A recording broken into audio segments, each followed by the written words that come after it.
Updating a classic arcade or console game with new graphics and gameplay is a tricky business, and one that's been done wrong maybe as often as it's been done right. Atari's Recharged series of reimaginings has largely been a smash hit.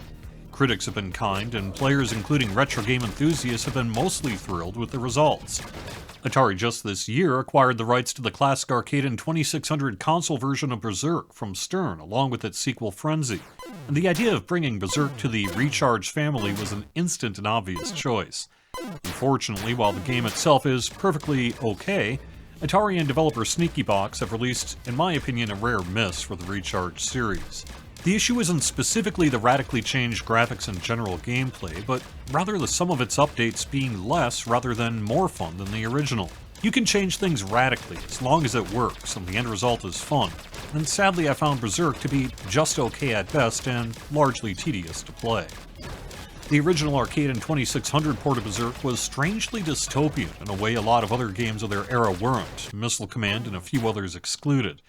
There's something anxiety-inducing and almost survival horror-like in playing the original Berzerk, partly due to the agonizingly slow movement of your character, and partly due to the taunting early synthesized voice and unkillable juggernaut of the smiling evil Otto. As someone who grew up watching Star Wars, Battlestar Galactica, and The Black Hole, the enemy robots of Berzerk had a similar ominous threat to the Cylons and other evil machines of the era. Berzerk Recharged has replaced the graphics with something that looks downright cartoonish and colorful, and the robots feel like friendly chibi versions of the original enemies. You don't move slow in Berzerk Recharged at all. In fact, you zip across the screen, bouncing as you run, shooting frantically using twin-stick shooter-style controls with independent movement and shots. You can even dash with L1. The original Berzerk was a test of accuracy. One wrong shot and it could be game over.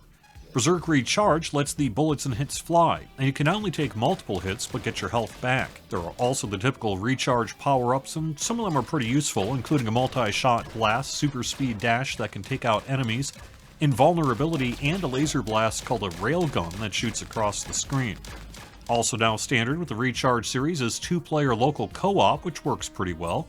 The game also fully supports the classic joystick, including twist functionality, although I found steering with the stick while twisting to aim to be not as accurate nor as comfortable as using the modern controller.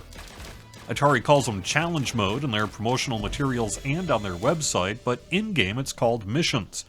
Missions are common for the Recharged series as well, although in Berzerk you have only one goal regardless of the mission, and that's to clear the stage.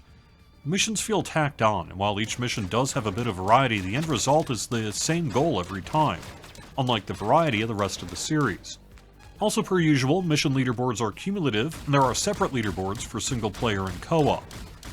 It's a bummer I didn't enjoy Berzerk Recharged, as the 2600 port in particular is an all-time favorite. But thankfully Atari's been Berzerk over Berzerk this year, and we've got the original 2600 ROM on the VCS along with an updated physical cart being sent out as we speak with the 2600 Plus, which is a brand new Atari 2600 piece of hardware that runs original and new 2600 and 7800 carts plugged into it through emulation. I'm really looking forward to checking it out, and I'll probably have some video of it for the channel, although at this point there are already more than enough videos on YouTube and elsewhere I can't justify a full review. We'll see what the future of the Recharged series is in 2024. It seems likely there will be future Recharged releases no matter what happens with a particular entry like Berzerk, but as far as I'm aware, we don't yet know about any solid release plans for the series.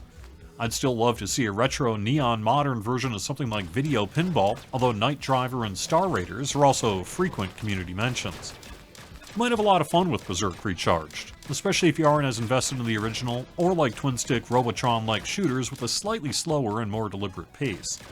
For me, I have to be honest and say I'm happy to stop playing the game now that the review's done. Thanks for watching. I'll have more videos in the coming weeks, as Atari's been on a tear releasing games on the VCS since the summer, and I've got literally dozens of games to cover for the channel. Give Mockduck Plays Games on YouTube and Facebook a like if you would, and subscribe to get these videos in your feed. Have fun!